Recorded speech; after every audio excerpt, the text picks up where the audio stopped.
चलिए नमस्कार। तो पिछले वीडियो में हमने अनुच्छेद 1 से 4 शुरू किया था अपने संविधान को। तो 1 से 4 में हमने देखा था संघ एवं उसके राज्य क्षेत्र, यूनियन एंड इट्स टेरिटरी के बारे में देखा था हमने। उसके बाद हमने राज्यों के पुनर्गठन वाला जो टॉपिक था उसको भी कवर किया। अब 4 के बाद, अनुच्छेद 4 के बाद 5 से लेकर के 11 तक संविधान में जो है वो नागरिकता के बारे में उपबंध दिया गया है, सिटीजनशिप के बारे में। ठीक है, तो इसको भाग 2 में रखा गया है। भाग 1 में तो वो 1 से 4 तक था, तो उसको भाग 1 में रखा गया, संघ एवं उसके राज्य क्षेत्र को। और नागरिकता को संविधान के भाग 2 और अनुच्छेद 5 से लेकर के 11 तक में चर्चा की गई है। ठीक है, तो आज हम लोग भारतीय नागरिकता से संबंधित जो भी चीजें हैं उसको हम लोग डिटेल में समझेंगे। और अगर आप हिंदी माध्यम के विद्यार्थी हैं तो मैं कोशिश करूंगा कि इस वीडियो के बाहर कहीं आपको भटकना ना पड़े। ठीक है, इतना मैं आपको यहाँ पे समझा दूं। तो देखो, जब संविधान हमारा बना, भारत जब आजाद हुआ, संविधान जब बना, तो संविधान में नागरिकता को लेकर के काफी विस्तार से प्रावधान नहीं किए गए। इस चीज को आपको ध्यान में रखना है। संविधान जब लागू होता है 26 जनवरी 1950 को, तो उसमें नागरिकता की प्राप्ति कैसे हो, नागरिकता की समाप्ति कैसे हो, इसकी चर्चा बिल्कुल नहीं की गई थी। नागरिकता का तो सेक्शन था 5 से 11 तक में उन्होंने चर्चा की है, लेकिन आप देखेंगे, मैं अभी अब आपको नीचे बताऊंगा कि 5 से लेकर के 8 तक में तो सिर्फ इसी चीज की बात की गई है कि 26 जनवरी 1950 को कौन कौन से लोग भारत के नागरिक बने। और आपका 9 से लेकर के 11, लगभग 3 आर्टिकल में संसद के बारे में थोड़ा सा चर्चा किया गया है। एक आर्टिकल में थोड़ा डिफरेंट है, अभी देखेंगे हम लोग। मैं आपको सिर्फ ये कहना चाहता हूं कि जो संविधान हमारा बना उसमें नागरिकता के बारे में ज्यादा कुछ नहीं कहा गया था। कैसे मिलेगा नागरिकता, कैसे खत्म हो सकता है किसी का। ठीक है, इस चीज को संविधान ने कह दिया कि संसद के ऊपर छोड़ दिया। संसद को यह शक्ति दे दी गई कि आप जब संविधान लागू हो जाए तो देश की जो परिस्थितियां है उसके हिसाब से, उस समय जो रहेगी उसके हिसाब से समय समय पे आप नागरिकता से संबंधित जो है वो कानून बना सकते हैं। तो संसद ने किया भी। 1955 में भारतीय नागरिकता अधिनियम, इंडियन सिटीजनशिप एक्ट जो है वो पारित हुआ, और इसको 1986, 1992 ऐसे करके कई सारे वर्षों में इसको संशोधन किया गया समय के हिसाब से, उसको एडजस्ट करने के लिए। तो जैसा कि मैंने आपको बताया कि भारतीय संविधान में सिर्फ उनके बारे में बताया गया है, उन लोगों के बारे में जो 26 जनवरी 1950 को भारत के नागरिक बने। कौन कौन से लोग भारत के नागरिक बने? तो कुल 4 कैटेगरीज के लोग भारत के नागरिक बनते हैं 26 जनवरी 1950 को। इसकी चर्चा भी हम लोग आगे करेंगे। इसका वर्णन है अनुच्छेद 5, अनुच्छेद 6, अनुच्छेद 7 और अनुच्छेद 8। इन चारों आर्टिकल में जो वर्णन है, ये 4 कैटेगरीज के लोग उस समय 26 जनवरी 1950 को भारत के नागरिक बनते हैं। तो इसको देखते हैं हम लोग। सबसे पहला अनुच्छेद 5 कहता है कि वह व्यक्ति जो भारत का निवासी हो और उसके साथ इसमें से कोई एक शर्त पूरी करता हो। यदि उसका जन्म भारत में हुआ हो या उसके माता पिता का जन्म भारत में हुआ हो, संविधान जिस दिन लागू हुआ यानी कि 26 जनवरी 1950 की जो तिथि है उसके 5 साल पहले से वो भारत में रह रहा हो, निवास कर रहा हो, तो वो व्यक्ति उस समय जब 26 जनवरी 1950 को भारत का नागरिक माना जाएगा। ठीक है, ये चीज निवासी हो और उसमें से एक कोई शर्त पूरी करता हो। तो ये एक कैटेगरी हो गया। दूसरा है अनुच्छेद 6। तो अनुच्छेद 6 बोलता है कि कोई व्यक्ति पाकिस्तान से यदि आया हो, सपोज करो, देखो हुआ क्या कि भारत जब आजाद हुआ तो 2 भागों में भारत को बांटा गया। एक आपका बना भारत, एक आपका बना पाकिस्तान। तो इनमें लोगों को छूट दी गई कि आपको जहां रहना है आप चले जाए। ठीक है, जिसको पाकिस्तान से भारत आना था वो भारत आ गए, जिसको भारत से पाकिस्तान आना था वो पाकिस्तान चले गए। ठीक है, अपने हिसाब से। तो सपोज करो कोई व्यक्ति पाकिस्तान में था और उसको लगा कि मैं भारत जाऊंगा, वो भारत आ गया हो। ठीक है, तो पाकिस्तान से आया हो भारत, और उसके दादा दादी कोई भी अविभाजित भारत में पैदा हुए हों। अविभाजित भारत का मतलब कि वो भारत जिसमें भारत पाकिस्तान एक साथ था, बंटवारे से पहले वाला भारत, उसमें पैदा हुए हों। ठीक है, तो वो व्यक्ति 26 जनवरी 1950 को भारत का नागरिक होगा यदि इनमें से इसके साथ में, ये तो करेगा ही पूरा ये शर्त, इसके साथ में कोई एक शर्त इसमें से पूरी कर दे। पहला क्या है देखो इसमें कि यदि वो 19 जुलाई 1948 के पहले जो है भारत आया हो और तब से भारत में ही निवास कर रहा हो, तब वो भारत का नागरिक माना जाएगा। या फिर अगर ये नहीं है तो अगर वो 19 जुलाई 1948 के बाद आया हो, लेकिन बाद आने के बाद क्या किया हो उसने कि भारतीय नागरिक के रूप में अपना पंजीकरण सरकार के समक्ष करवा लिया हो, तो भी वो भारत का नागरिक माना जाएगा। यानी कोई भी एक इसमें से। ठीक है, तो ये अनुच्छेद कहता यह है कि पाकिस्तान से कोई व्यक्ति अगर आया हो और उसके दादा दादी यहाँ पैदा हुए हैं अविभाजित भारत में, और इसमें से कोई एक शर्त पूरी करे तो वो भारत का नागरिक हुआ 26 जनवरी 1950 को। फिर तीसरा क्या है अनुच्छेद 7 में, इसमें बोला जा रहा है कि कोई व्यक्ति जो 1 मार्च 1947 के बाद पाकिस्तान स्थानांतरित हो गया हो, मतलब जैसे पाकिस्तान में कोई व्यक्ति था जो अनुच्छेद 6 में बताया कि उसको लगा कि हमें भारत में बसना चाहिए, वो भारत आ गया, उसको मिल गई नागरिकता। अब किसी को लगा कि नहीं भारत मेरे लिए ठीक नहीं, मुझे पाकिस्तान जाना चाहिए, पाकिस्तान वो चला गया हो, लेकिन उसका मन किया वो फिर से कि नहीं यार इसमें हाँ मजा नहीं आ रहा पाकिस्तान में, वापस चलो, तो वो व्यक्ति वापस, ये देखो पाकिस्तान 1 मार्च 1947 के बाद चला गया हो लेकिन वापस लौट आया हो, और आने के बाद उसने आवेदन दिया हो, और आवेदन देने से पहले ये जरूरी था कि वो 6 महीने कम से कम आकर के यहाँ रह गया हो तब आवेदन दे। कहने का मतलब ये है कि कोई व्यक्ति पाकिस्तान गया हो, वापस लौट आया हो, और उसने वो कम से कम 6 महीने रहने के बाद भारत सरकार को आवेदन दिया हो, वो व्यक्ति 26 जनवरी 1950 को वो भी जो है वो भारत का नागरिक बन गया। अनुच्छेद 8 बोलता है कि ये तो देखो हुआ कि ये तीनों जो 5, 6 और 7 ये बोल रहे थे कि या तो भारत में है या तो भारत से बाहर जाकर के फिर भारत आ गया, यानी भारत में जो लोग थे उसके बारे में चर्चा की गई है। कोई व्यक्ति भारत से बाहर ही रह गया, कोई व्यक्ति विदेश में हो और वो भारत का नागरिक बनना चाह रहा था उस समय आजादी के बाद, तो वो उसके लिए आर्टिकल यानी कि अनुच्छेद 8 था।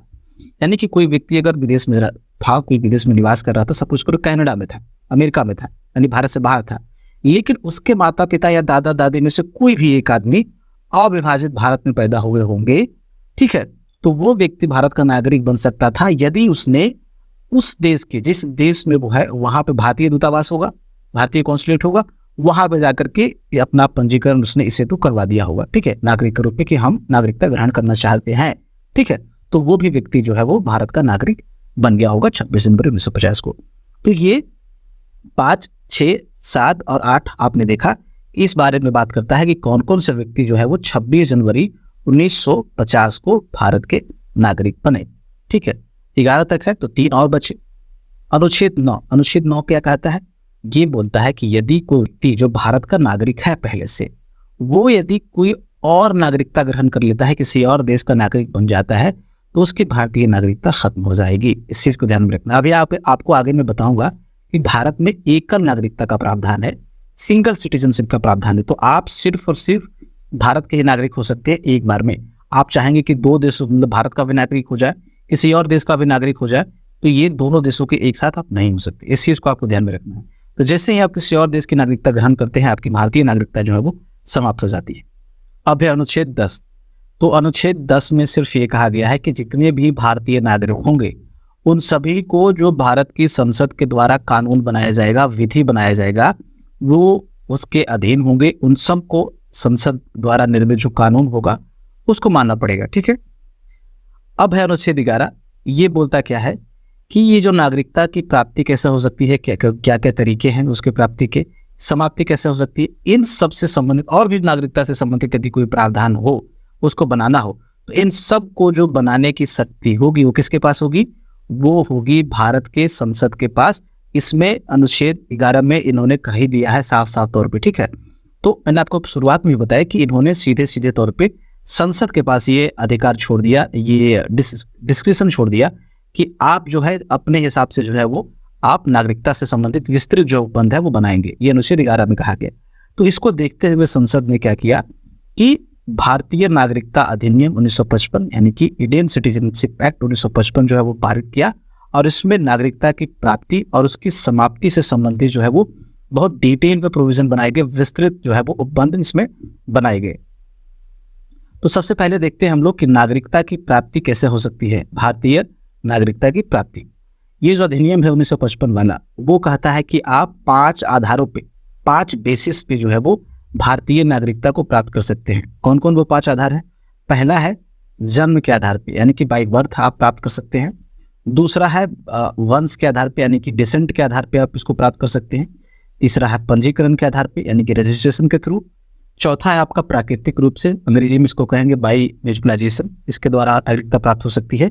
और 5वां और अंतिम है क्षेत्र समाविष्टि द्वारा, यानी कि किसी भूभाग को अगर भारत के भीतर समाहित कर लिया जाए, भारतीय क्षेत्र के भीतर, तो सरकार वहां के लोगों को नागरिकता दे सकती है, भारतीय नागरिकता। चर्चा करेंगे हम लोग डिटेल में भी। तो सबसे पहले हम लोग देखते हैं जन्म के आधार पे नागरिकता की प्राप्ति, भारतीय नागरिकता की प्राप्ति। तो जन्म के आधार पे भारतीय नागरिकता की प्राप्ति का पहला शर्त यही है कि आपका जन्म जो है वो भारत में होना चाहिए।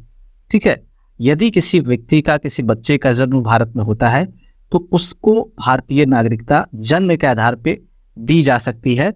ये फॉलोइंग कंडीशन आपके सामने रखा गया है। पहला ये है कि यदि 26 जनवरी 1950 से लेकर के 1 जुलाई 1987 के बीच, ठीक है, 26 जनवरी 1950 के बाद और 1 जुलाई 1987 के पहले, इस टाइम फ्रेम के बीच में यदि किसी बच्चे का, यदि किसी व्यक्ति का जन्म होता है तो वो व्यक्ति जन्म के आधार पे भारत का नागरिक माना जाएगा, चाहे उसके माता पिता की नागरिकता कुछ भी हो, इससे फर्क नहीं पड़ता। ठीक है, इस चीज को आपको ध्यान में रखना है।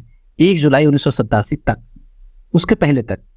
अब कहा जा रहा है कि यदि इसके बाद हुआ हो, यानी कि अगर किसी व्यक्ति या किसी बच्चे का जन्म 1 जुलाई 1987 के बाद, हालांकि जन्म बच्चे का ही होगा, व्यक्ति का नहीं, मैं बोल रहा हूं, वो आप समझ लीजिएगा उस चीज को।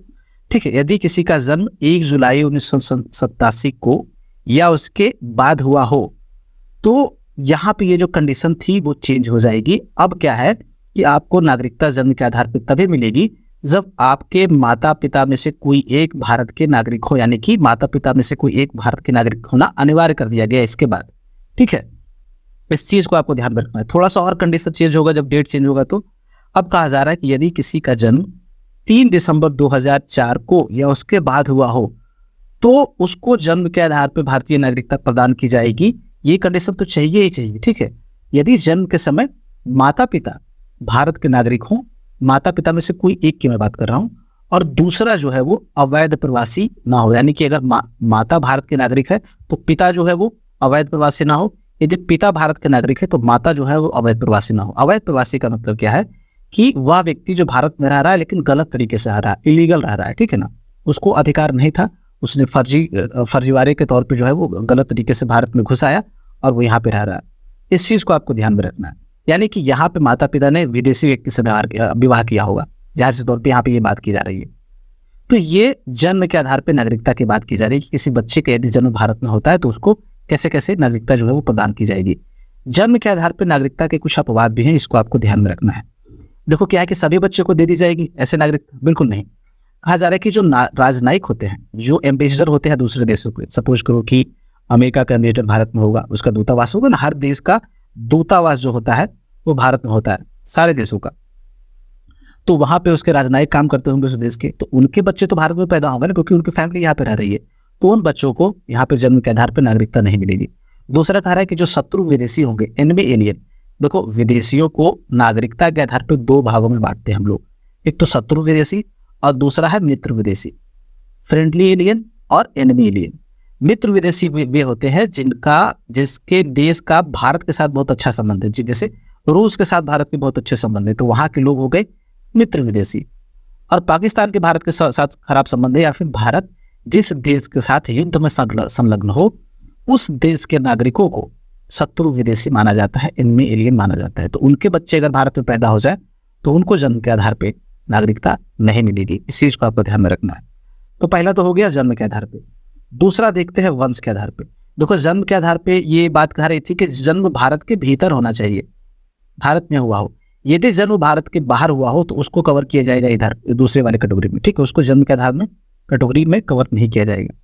तो वंश के आधार पर वही कह रहा है कि देखो वंश का मतलब देखो क्या होता है कि आपके पूर्वज जो है वो भारत से संबंधित होने चाहिए। ठीक है ना, तो देखो इसमें आपको क्लियर हो जाएगा ये चीज। इसमें देखो कहा जा रहा है कि किसी बच्चे का जन्म या किसी व्यक्ति का जन्म यदि भारत के बाहर हुआ हो 26 जनवरी 1950 के बाद, लेकिन 10 दिसंबर 1992 के पहले, तो उसको वंश के आधार पर भारतीय नागरिकता दी जाएगी यदि जन्म के समय उसका पिता जो है वो भारत का नागरिक हो। इस चीज को आपको ध्यान में रखना है। 1992 से पहले जो भी व्यक्ति 10 दिसंबर 1992 से पहले जो भी व्यक्ति जन्मा होगा भारत में, उसको वंश के आधार पर नागरिकता तभी दी जाएगी जब उसका पिता यहाँ का नागरिक हो। अगर माता होगी भारत के नागरिक और पिता अगर कोई विदेशी नागरिक होगा तो उसको नहीं दी जाएगी। तो एक चीज से देखो आप कि ये तो भारतीय स्त्रियों के साथ भेदभाव है ना। भारतीय पुरुषों ने विदेशी महिला के साथ विवाह किया तो उनके बच्चे को तो मिल गई भारतीय नागरिकता, लेकिन भारतीय महिला ने अगर विदेशी किसी पुरुष के साथ विवाह किया तो इस हिसाब से उनके बच्चे को नहीं मिलेगी, बिल्कुल। तो इस चीज का संज्ञान सरकार के पास आया तो उन्होंने फिर आगे जाकर के इसको संशोधित किया और 10 दिसंबर के बाद ये प्रावधान किया, यदि 10 दिसंबर के बाद अगर कोई बच्चा जन्म लेता है तो उसको वंश के आधार पे जो है वो भारत की नागरिकता प्रदान की जाएगी, यदि यदि जन्म के समय उसके माता या पिता में से कोई भी एक भारत का नागरिक हो। ठीक है, यहाँ पे सिर्फ पिता था, यहाँ पे माता पिता में से कोई भी एक होगा तो उसको भारतीय नागरिकता वंश के आधार पर प्रदान की जाएगी।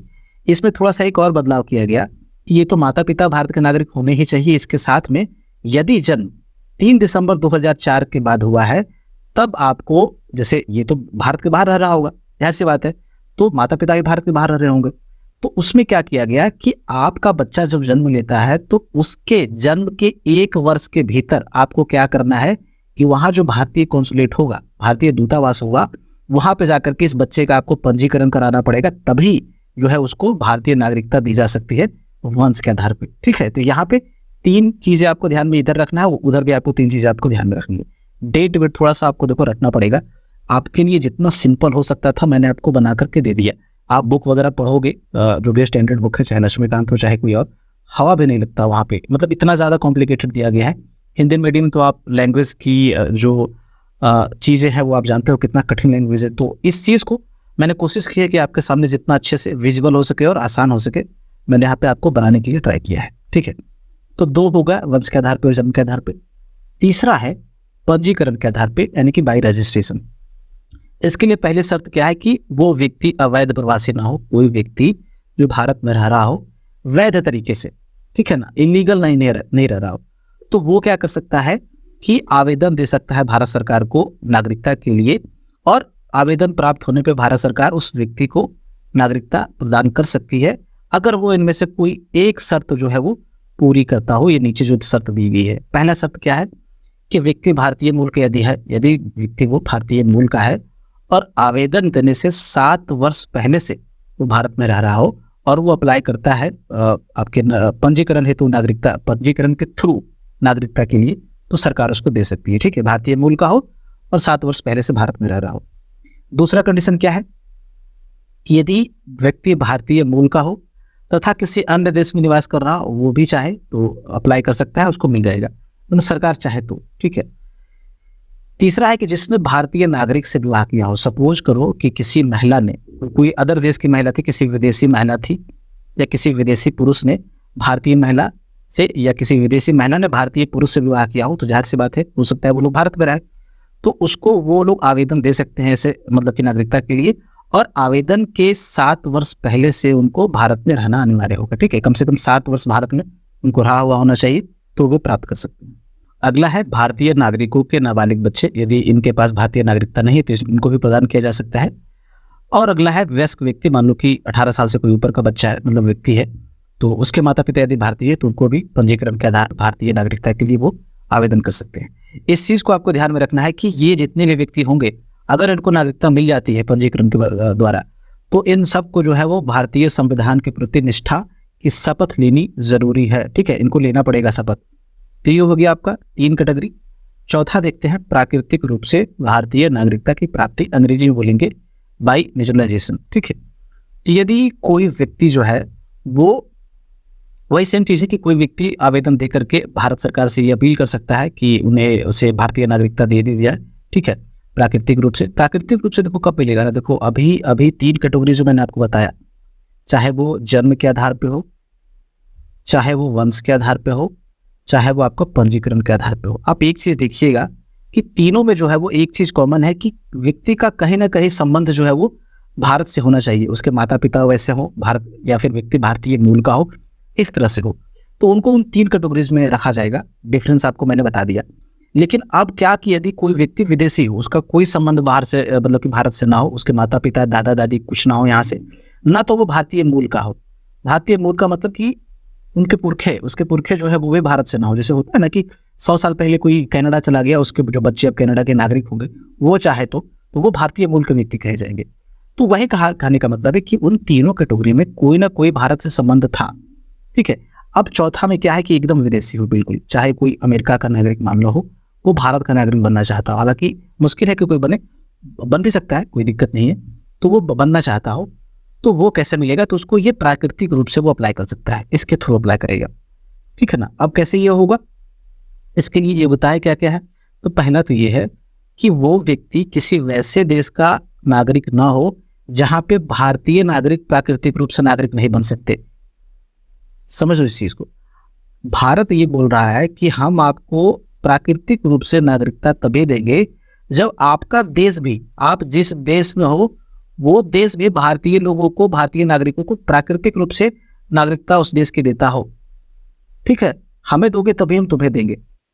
मतलब मान लो कि ब्राजील है, अब ब्राजील जो है, सपोज करो कि ब्राजील का कोई व्यक्ति आता है भारत में नागरिकता के लिए आवेदन करता है, तो भारत सरकार ये बोलती है, पूछेगी कि क्या, मतलब पहले ये देखिए, पूछेगी उससे थोड़े ना, ब्राजील देखेगी कि ब्राजील क्या भारतीय लोगों को भी प्राकृतिक रूप से नागरिकता दे रहा है कि नहीं। यदि ब्राजील नहीं दे रहा होगा तो उस व्यक्ति को नागरिकता नहीं दी जाएगी। ठीक है, तो वही कह रहा है कि सिर्फ वैसे देशों के नागरिकों को ये नागरिकता मिलेगी जहां उस देश में जो है वो भारतीय नागरिकों को भी प्राकृतिक रूप से नागरिकता दी जाती हो। अगर नहीं दिया जा रहा है तो नहीं मिलेगा। दूसरा है कि योग्यता, कि यदि किसी भी देश का जो नागरिक हो, कोई विदेशी हो, वो भारतीय नागरिकता मिलने पर उस अपने देश की नागरिकता को त्याग करने को इच्छुक हो। मतलब वो बोलता है भारत सरकार से, यदि आप हमें भारतीय नागरिकता देते हैं तो हम अपने देश की नागरिकता छोड़ देंगे, क्योंकि भारत सरकार में एकल नागरिकता का प्रावधान है, भी देखेंगे हम लोग आगे। ठीक है, तो वही चीज है कि अगर वो छोड़ने के लिए तैयार हो उस देश की नागरिकता को तो उसको दिया जा सकता है। तीसरा यह है कि कोई व्यक्ति, कोई विदेशी यदि भारत सरकार की सेवा में कार्यरत हो, कोई जॉब में हो, मतलब सरकार के अंडर में, या फिर भारत में निवास कर रहा हो, तो वो व्यक्ति भी आवेदन दे सकता है। लेकिन आवेदन देने के 12 महीने पहले से वो भारत में रह रहा हो तभी वो आवेदन दे सकता है। लेकिन इसमें एक नोच है, ठीक है ना, इसमें एक थोड़ा सा टेक्निकल ग्लिच है। ये 12 महीने है वो कब से गिने जाएंगे, यहाँ पे थोड़ा सा आप कंफ्यूज हो जाओगे आप। देखो क्या है, ये बोल रहा है कि ये जो 12 महीने पहले की अवधि है वो 14 वर्ष पहले से वो भारत सरकार की सेवा में हो या तो निवास कर रहा हो, कोई भी एक। याद है कि ये जो 12 वर्ष की अवधि तब से गिनी जाएगी यदि उसने भारत सरकार की सेवा में 14 वर्ष कम से कम काम किया हो या 14 वर्ष निवास किया हो भारत में, तब जो है वो उसके बाद जो 12 महीने होंगे उसके बाद आप आवेदन दे सकते हैं। ठीक है, इनमें से कोई एक, या तो निवास या तो उसकी सेवा में, या फिर दोनों मिलाकर के। ठीक है, दोनों मिलाकर के, दोनों की कुल अवधि जो है कम से कम 11 साल से कम ना हो। ठीक है, तो ये देखो संविधान की भाषा है, थोड़ा पॉलिटी की भाषा थोड़ी मुश्किल है, तो आप 1-2 बार इसको पढ़ लोगे तो आपको समझ में आ जाएगा, याद हो जाएगा। आपको याद करने में थोड़ी दिक्कत हो सकती है, मानता हूँ। उसका चरित्र अच्छा हो, और भी योग्यताओं में देखेंगे आप तो 8वीं अनुसूची के भाषाओं का अच्छा जानकार हो वो, और नागरिकता प्राप्त होने पर वो भारत में रहने को, निवास करने को इच्छुक हो या फिर कार्य करने को इच्छुक हो। तब ये सब योग्यताएं मिला करके जो है वो किसी व्यक्ति को प्राकृतिक रूप से जो है वो नागरिकता भारत सरकार के द्वारा दी जा सकती है। ठीक है ना, ये चीजों को आपको ध्यान में रखना है। अब इन लोगों को भी जब नागरिकता प्राप्त हो जाएगा तो भारतीय संविधान के प्रति निष्ठा की जो है वो शपथ लेनी पड़ेगी। 5वां है क्षेत्र समाविष्टि द्वारा। इसमें है कि यदि कि कोई क्षेत्र है, भारत उसको अक्वायर कर ले किसी संधि के थ्रू या फिर किसी भी चीज के, जैसे तो एग्जाम्पल देता हूं मैं आपको, सिक्किम था, तो सिक्किम पहले भारत का भाग नहीं था। अब सिक्किम को क्या किया गया कि भारत का एक हिस्सा बाद में बना, यहाँ पे सिक्किम में जनमत संग्रह हुआ। पहले मैंने आपको पिछले लेक्चर में बताया है राज्यों का जो पुनर्गठन हुआ था, कि सिक्किम में क्या था कि चोग्यालों का शासन था, जो चोग्याल राजा थे उनका शासन था। बाद में जो है वो लोग भारत में मिलने की बात करते हैं और जनमत संग्रह होता है, लगभग 1974 के आसपास की घटना है। यहाँ पे जनमत संग्रह होगा और जनमत संग्रह होने के बाद यहाँ पे लोग जो है भारत में मिलने के लिए मत देते हैं अपना, और भारत में इसको मिला लिया जाता है। तो जो सिक्किम था पहले तो उसके लोग भारत के नागरिक नहीं थे, पहले तो नहीं थे ना, लेकिन सिक्किम जब भारत का हिस्सा हो गया, यानी कि क्षेत्र समाविष्टि इसका हो गया, तो सिक्किम के लोग जो है वो भारत के नागरिक बन गए, उनको भारत की नागरिकता प्रदान की गई। ठीक है, तो किसी क्षेत्र को जब भारत में मिलाया जाता है तो वहां के निवासियों को भारत की नागरिकता दी जाती है। तो ये तो हो गया नागरिकता की प्राप्ति 5 आधारों पे। कौन कौन? जन्म के आधार पे, वंश के आधार पे, पंजीकरण के आधार पे, ठीक है, उसके बाद आपका था प्राकृतिक रूप से, और लास्ट में आपका क्षेत्र समाविष्टि द्वारा। ये 5 तरीके से 1-2 बार देखेंगे तो आपको याद हो जाएगा। अब है आपकी नागरिकता, किसी कोई भी व्यक्ति जो भारत का नागरिक है उसकी नागरिकता समाप्त कैसे हो सकती है, तो इसके बारे में भी नागरिकता अधिनियम जो है 1955 ये बताता है। देखो क्या, पहले तो है स्वैच्छिक त्याग द्वारा, हमने छोड़ दिया, किसी व्यक्ति ने कहा कि हमको नहीं चाहिए भारतीय नागरिकता, तो जाहिर सी बात है अगर उसको नहीं चाहिए तो फिर क्या ही हो सकता है, तो उसकी नागरिकता समाप्त हो जाएगी।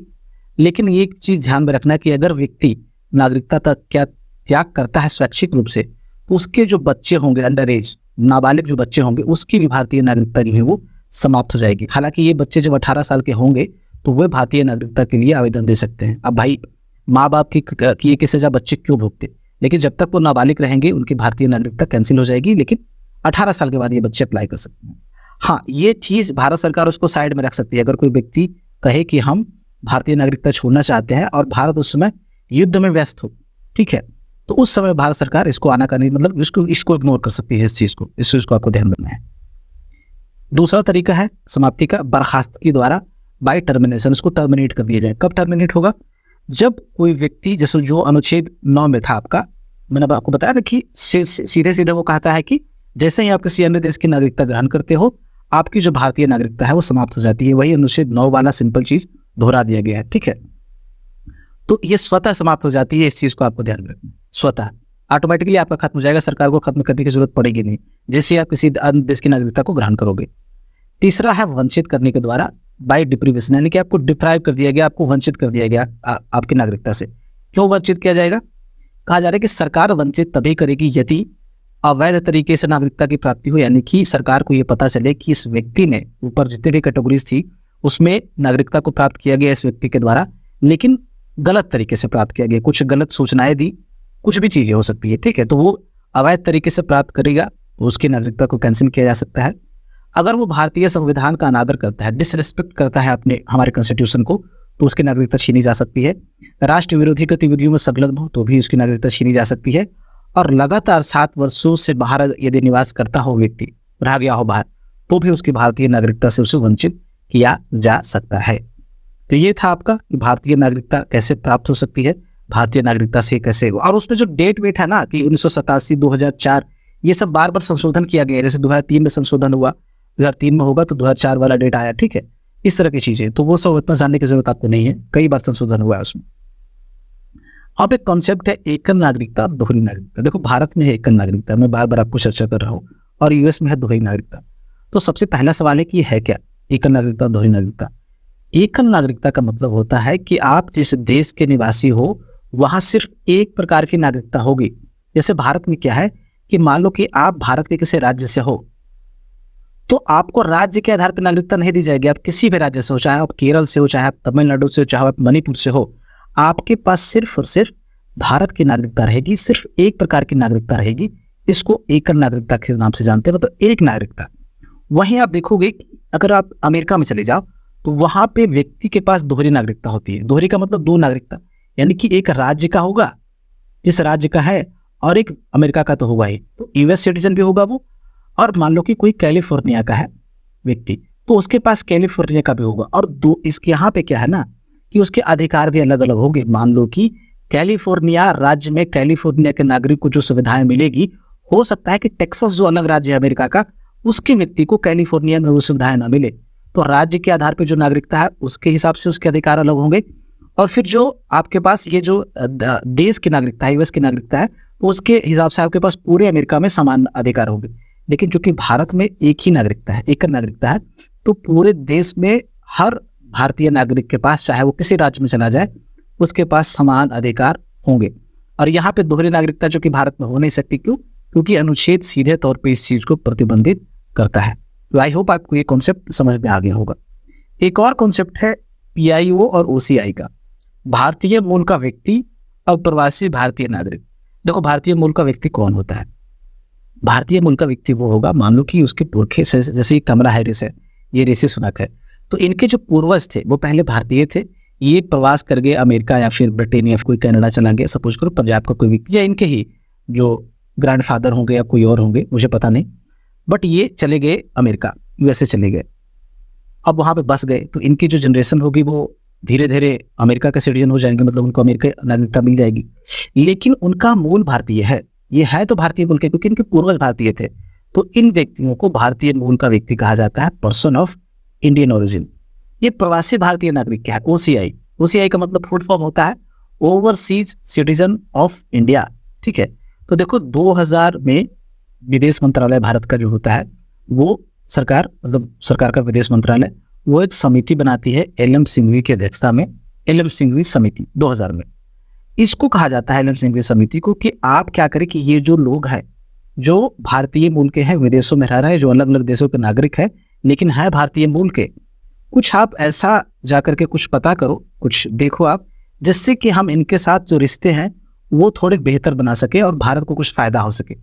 ठीक है, तो ये एनएम सिंघवी समिति बनती है, ये जांच पड़ताल करती है कि क्या क्या तरीका हो सकता है, और ये अपनी रिपोर्ट 2002 में सौंपती है और ये रिकमेंड करती है कि आप इन लोगों को जो है ना OCI दो, ओवरसीज सिटीजनशिप दो इंडिया का, यानी कि प्रवासी भारतीय नागरिकता दो, है ना, भारतीय मूल के लोगों को। अब ये प्रवासी भारतीय नागरिकता तो है, लेकिन ये कोई दोहरी नागरिकता नहीं, भी चर्चा करेंगे हम लोग। तो सरकार क्या करती है, इस मांग को जो है वो मान लेती है मतलब, और 2003 में ये जो 1955 वाला एक्ट था उसमें संशोधन करती है। इसके पहले भी कई बार हुआ है। तो नागरिकता संशोधन अधिनियम 2003 लेके आती है सरकार, और इसमें भारतीय मूल के लोग जो विदेशों में रह रहे हैं, जो अलग अलग देशों के नागरिक हैं, उनको प्रवासी भारतीय नागरिकता, ओवरसीज सिटीजनशिप ऑफ इंडिया जो है उनको प्रदान किया जाता है। इसके थ्रू, अब देखो ये दोहरी नागरिकता नहीं है, जो अनुच्छेद 9 में सीधे मना किया गया है वो बिल्कुल फॉलो करते हुए चीज है। ये एक तरह का दर्जा है बस। OCI जो है प्रवासी भारतीय नागरिकता एक तरह का दर्जा है, ये नागरिकता नहीं है अपने आप में। इसको प्राप्त करने के बाद एक कोई कार्ड होता है, उनको दे दिया जाता है, और ये इससे थोड़ी बहुत छूट मिल जाती है। जैसे कि ये जब भारत आए तो इनको वीजा फ्री, वो बहुत लंबे समय तक रह सकते हैं, कुछ ज्यादा दिनों तक।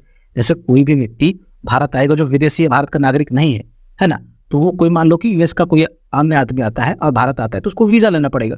इनको हो सकता है वीजा से छूट दे दिया जाए, तो थोड़ा बहुत छूट दे दिया जाएगा जब इनको ये प्रवासी भारतीय नागरिकता जब दी जाएगी तो, ठीक है ना। तो दोहरी नागरिकता नहीं है, वैसे से आपको ध्यान में रखना है। तो उस समय 2003 में जब यह अधिनियम बना, तो उस समय कुल 16 देशों के जो भारतीय मूल के व्यक्ति थे उनको जो है वो OCI का दर्जा दिया गया, प्रवासी भारतीय नागरिकता दी गई। इसमें से पाकिस्तान, बांग्लादेश को बिल्कुल बाहर कर दिया गया। 2005 में क्या किया गया, सरकार ने कहा कि जितने भी देश हैं दुनिया में, उन सब में जितने भी भारतीय मूल के लोग रह रहा है, उन सभी देशों के लोगों को हम भारतीय नागरिकता जो हुई, प्रवासी भारतीय नागरिकता प्रदान की जा सकती है। फिर से इसमें पाकिस्तान और बांग्लादेश को जो है वो बाहर कर दिया गया। तो ये था इसका टॉपिक। आई होप आपको समझ में आया होगा, फायदा हुआ होगा कुछ। ठीक है, तो इस वीडियो को देखने के लिए आपका बहुत बहुत शुक्रिया, धन्यवाद।